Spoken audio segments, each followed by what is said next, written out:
Mi hermana no me presentó al padre de su prometido como a una hermana.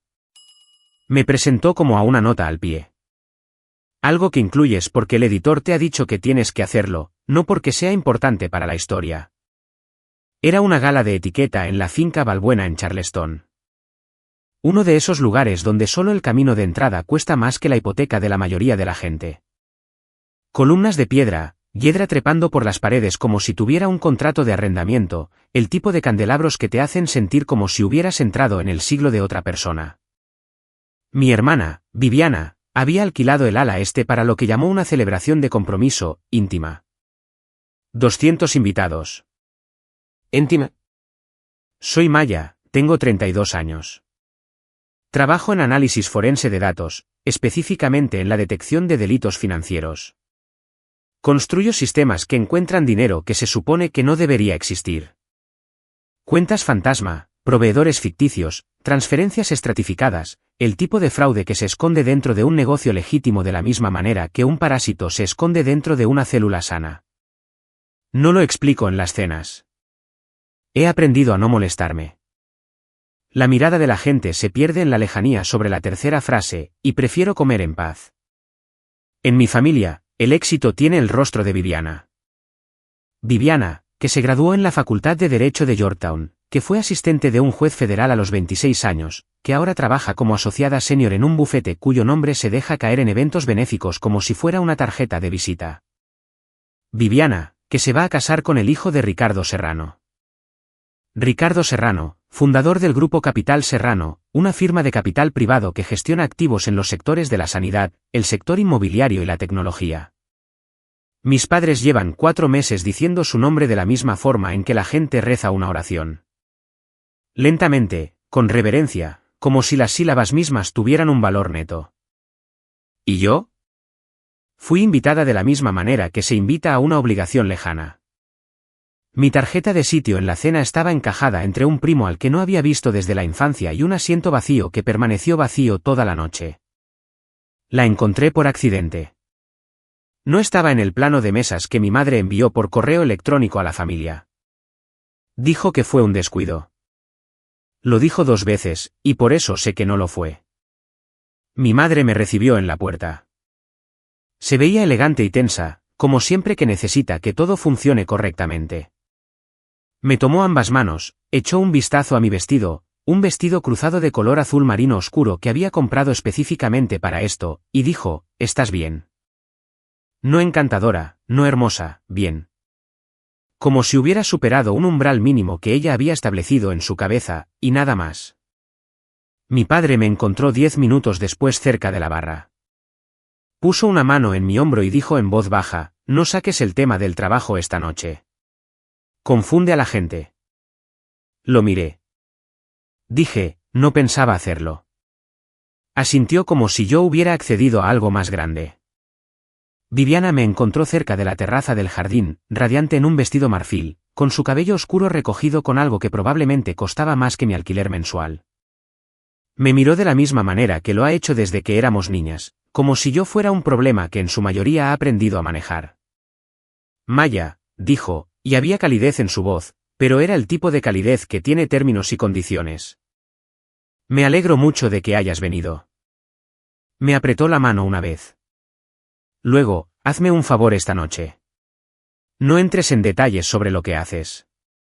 Solo di análisis. La gente de aquí no lo entenderá y hace que las conversaciones sean incómodas. La miré. ¿Quieres decir que a ti te resulta incómodo? Su sonrisa no se movió. Quiero decir que a todo el mundo le resulta incómodo.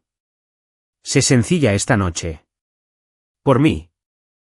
Me volví hacia la terraza y observé las luces de la ciudad más allá del jardín. Bien, pensé. Sencilla. Tenía práctica. Duré unos 90 minutos en mi rincón antes de que Viviana reapareciera. Su prometido, Julián, estaba a su lado. Atractivo de esa manera natural y de dinero antiguo, y a su lado caminaba un hombre que no necesitaba presentación, aunque Viviana se la dio de todos modos. Ricardo Serrano. Sienes plateadas, un traje oscuro que le sentaba como lo hacen las cosas caras cuando están hechas para un cuerpo específico. Tenía la presencia de alguien que no llena una habitación, sino que la reorganiza a su alrededor. La mano de Viviana estaba en mi codo antes de que entendiera lo que estaba sucediendo. Ricardo, dijo cálidamente, guiándome hacia adelante como si yo fuera un accesorio que se había olvidado de colocar en el escenario. Esta es mi hermana. Una pausa. Luego, con una pequeña risa que llevaba el tono exacto de una disculpa, la callada. Siempre decimos que vive en su propio mundo. Mi padre, que se había materializado cerca, añadió, hace sus cositas con los números. Datos. Es difícil de explicar. Le sonrió a Ricardo Serrano como si estuvieran compartiendo algo entrañable. Como si yo fuera una peculiaridad encantadora en lugar de una persona de pie justo allí. La contribución de mi madre llegó inmediatamente después. Estamos tan orgullosos de Viviana, por supuesto. Por supuesto. Como si eso no requiriera ningún calificativo. Como si yo simplemente no fuera parte de la frase. Ricardo Serrano me miró. No la ojeada educada de un hombre en una fiesta calculando la relevancia. Una mirada de verdad. Fija y lenta, de la manera en que la gente mira cuando no está viendo a un extraño, sino tratando de ubicar un recuerdo. Mantuve mi expresión neutral. Tenía práctica en esto, en estar de pie en medio del desdén de mi familia con la barbilla en alto y las manos quietas. Entonces algo cambió en el rostro de Ricardo Serrano. No gradualmente. Se movió como un interruptor. Sus ojos se agudizaron. Su postura cambió casi imperceptiblemente, de la manera en que un hombre se endereza cuando entra en una habitación que de repente importa. ¿Cuál es tu apellido?, dijo en voz baja, dirigiéndose solo a mí. Vega, dije. Se quedó quieto por un momento. Luego, Maya Vega. No era una pregunta. El aire a nuestro alrededor cambió. La sonrisa de Viviana mantuvo su posición como si estuviera pintada. Mi madre miraba de uno a otro con una expresión que aún no había decidido si esto era bueno o malo. Lo siento, dijo Ricardo, y su voz había bajado a un tono cuidadoso, como si estuviera manejando algo que no quería romper. ¿Es usted la analista que presentó la alerta sobre las cuentas de Meridian? El silencio que siguió se sintió físico, como algo contra lo que se podría presionar una mano. Dije, sí. Ricardo Serrano cerró los ojos por un segundo. Cuando los abrió, me miró de la misma manera que se mira algo que se creía perdido. Llevo 14 meses intentando encontrarla, dijo. Viviana emitió un sonido que no era exactamente una palabra. Déjenme retroceder, porque la historia no tiene sentido sin la parte que mi familia nunca supo. Hace 3 años, yo era una analista de nivel medio en una firma de cumplimiento normativo en Charlotte. No era prestigiosa, no era el tipo de lugar del que la gente presume. Hacíamos auditorías de terceros para empresas demasiado pequeñas como para tener equipos forenses internos y demasiado nerviosas como para no tener a alguien que revisara sus libros. El sueldo era adecuado. La oficina tenía una cafetera que funcionaba y una iluminación fluorescente que zumbaba a una frecuencia diseñada, estaba convencida, para erosionar lentamente tu voluntad de continuar. Tenía 29 años y todavía estaba aprendiendo cómo se esconde realmente el fraude. No el tipo obvio, sino el que se oculta en la textura de los negocios normales. Estratificado, paciente, diseñado para parecer fricción operativa en lugar de robo. Un expediente llegó a mi escritorio que técnicamente estaba fuera de mi ámbito asignado, una administradora de atención médica de tamaño mediano llamada Soluciones de Beneficios Meridian. Habían sido marcados para una revisión de rutina por una de nuestras firmas asociadas, y el expediente me llegó a mí porque mi supervisor estaba ausente y alguien tenía que registrar la entrada inicial. Se suponía que no debía hacer más que ponerle la fecha y hora y ponerlo en cola para su reasignación, pero los números me inquietaban. No de forma escandalosa. Me inquietaban de la misma manera que te molesta una palabra cuando está ligeramente mal pronunciada. No lo suficientemente incorrecta como para interrumpir, pero sí lo suficiente como para que no puedas dejar de oírla. Empecé a tirar de los hilos como siempre hago cuando algo me pica. Reclamaciones que se canalizaban a través de administradores intermediarios que no aparecían en ningún registro estatal. Ciclos de reembolso que eran 12 días más largos que el estándar de la industria sin razón documentada en miles de cuentas. Pagos a proveedores a entidades con fechas de constitución posteriores a sus primeras facturas por 6 meses. Construí un modelo. Mapeé las desviaciones del flujo de efectivo. Aislé el patrón de drenaje lento. Casi invisible a nivel de cuenta individual, catastrófico cuando se agregaba. Alguien había construido un peaje dentro del sistema administrativo y estaba cobrando una fracción de un porcentaje en cada reclamación procesada. En millones de reclamaciones durante años. Lo redacté como un informe formal de anomalías, adjunté mi modelo, cité mi metodología y lo archivé bajo un número de caso que técnicamente aún no existía en nuestro sistema. Lo marqué internamente y también, como no confiaba en que las alertas internas llegaran a ninguna parte en una firma tan pequeña, lo envié a través de un portal externo de denuncias regulatorias, del tipo que acepta envíos de terceros y los dirige a los organismos de supervisión apropiados. Envías información a esos portales de la misma manera que echas una carta en un buzón y te marchas. Nunca sabes si alguien la abre. Me mudé a una nueva firma 4 meses después.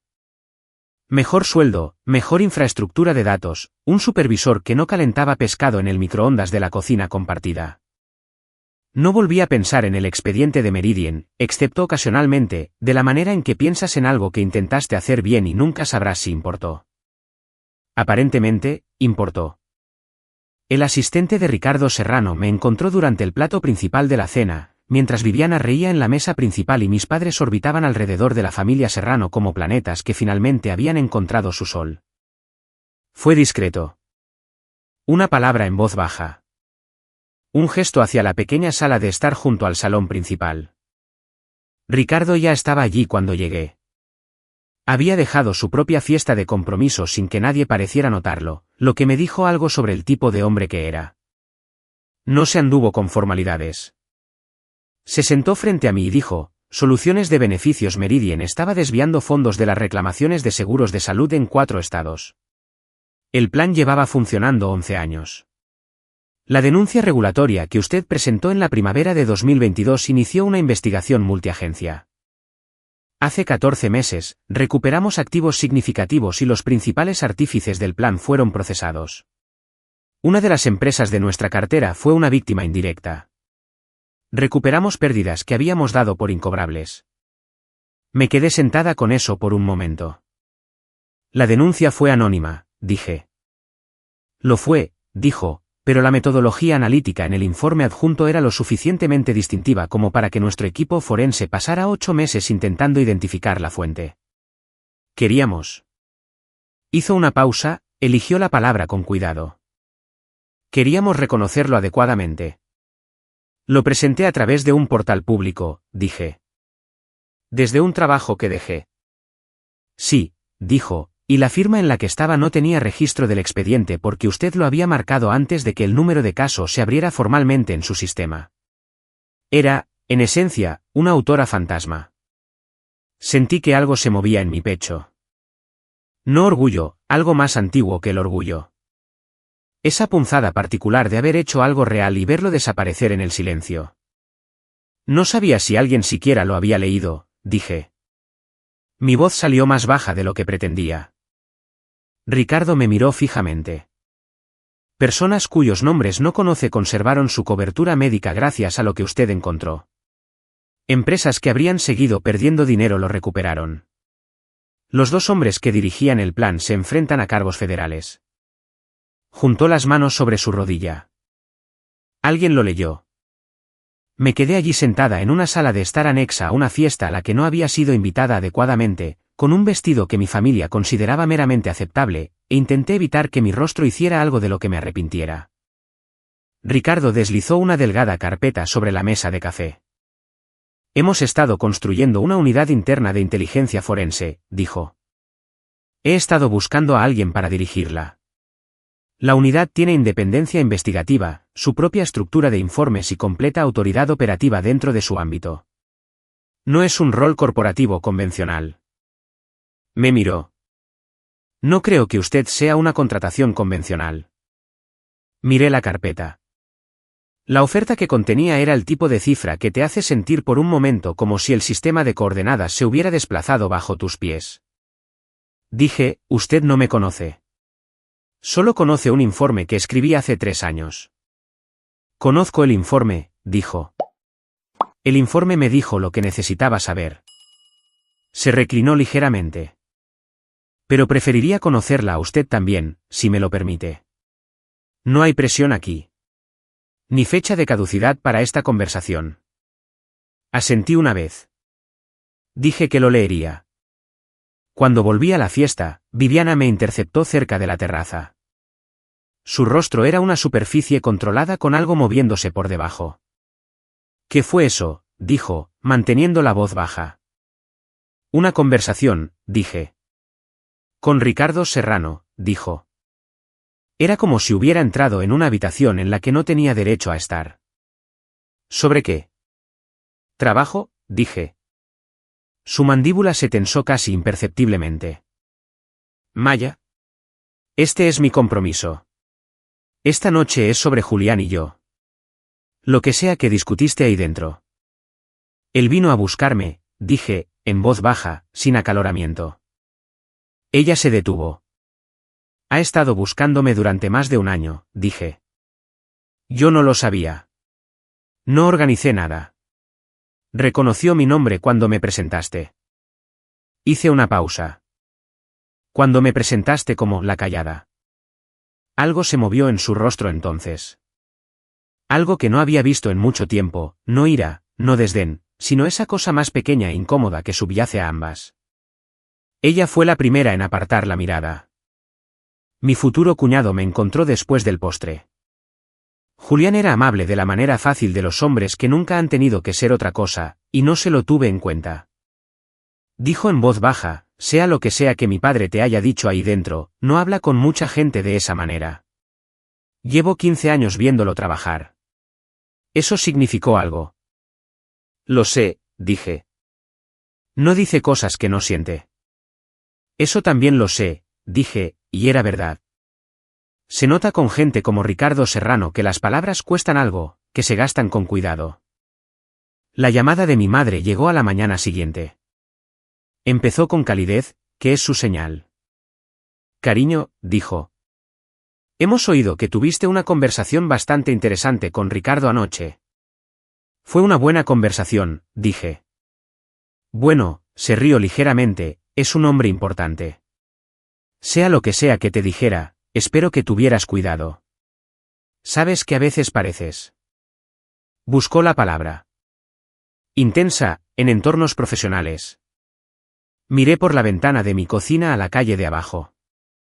Una mujer paseaba a un perro que se había detenido a investigar algo en la hierba con gran seriedad filosófica. Envidié la claridad de sus prioridades. Mamá, dije. Ha estado intentando encontrarme durante 14 meses. Una pausa. ¿Qué quieres decir?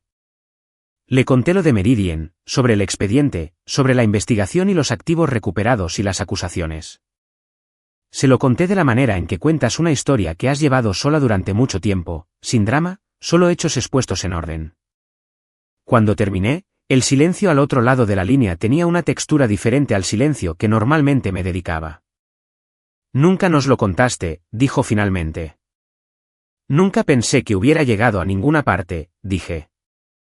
Y además, me detuve, empecé de nuevo. Tú y papá me pedisteis que no sacara el tema del trabajo en la fiesta porque confunde a la gente. Otro silencio.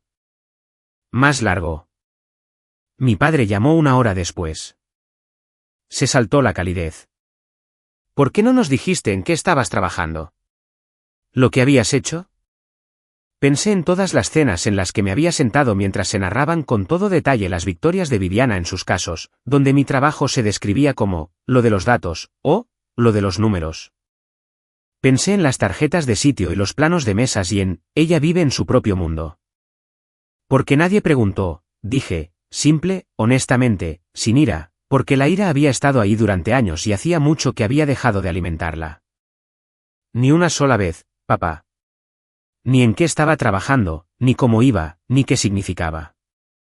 Nunca fue interesante hasta que alguien más dijo que lo era. Tampoco tuvo una respuesta para eso. Viviana llamó 3 días después. Esta llamada no me la esperaba. No teníamos el tipo de relación en la que ella llamaba sin un motivo. Y el motivo solía ser algo que necesitaba de mí. Esta vez solo dijo, ¿puedo pasarme? Se sentó en mi cocina y miró el tablero de corcho sobre mi escritorio, el que estaba cubierto de mapas de redes impresos y diagramas de flujo anotados, durante un largo rato sin hablar. Luego dijo, no lo sabía.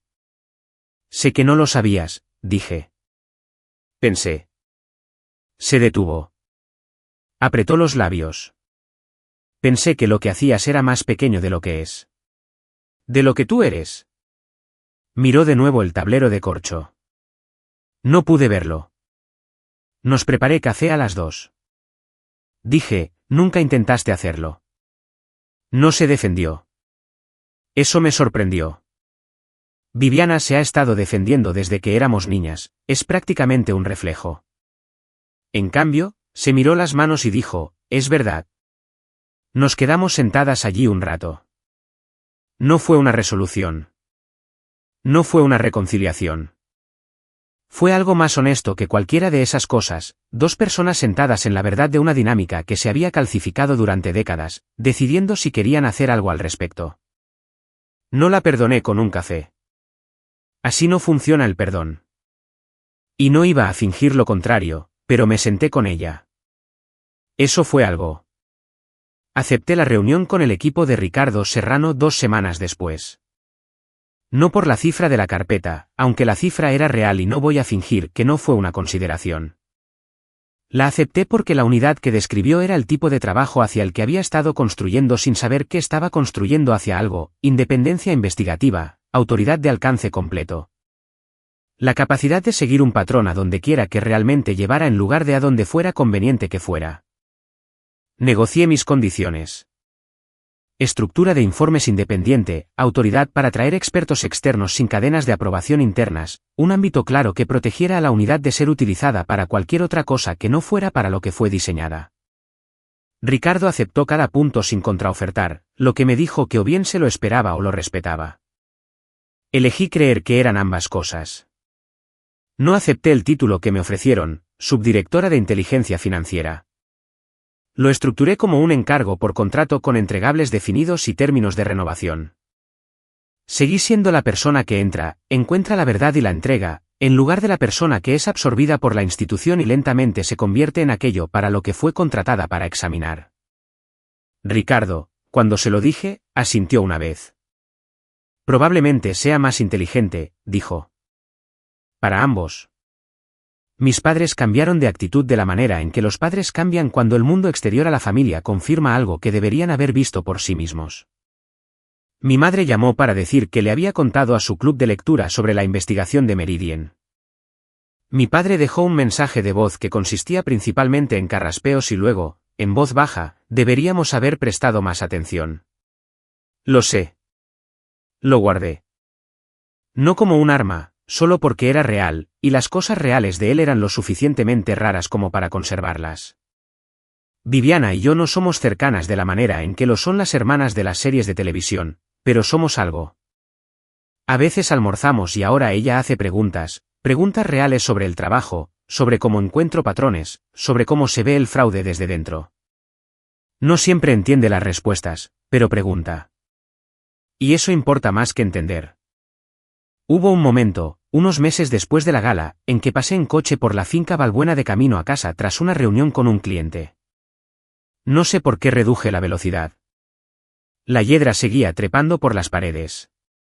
El camino de entrada estaba vacío y silencioso. Pensé en la mano de Viviana en mi codo, guiándome hacia adelante, la callada, lo de los datos, la tarjeta de sitio entre un primo lejano y una silla vacía. Solía pensar que la parte más difícil de ser ignorada por las personas que se supone que mejor te conocen era la soledad que conlleva.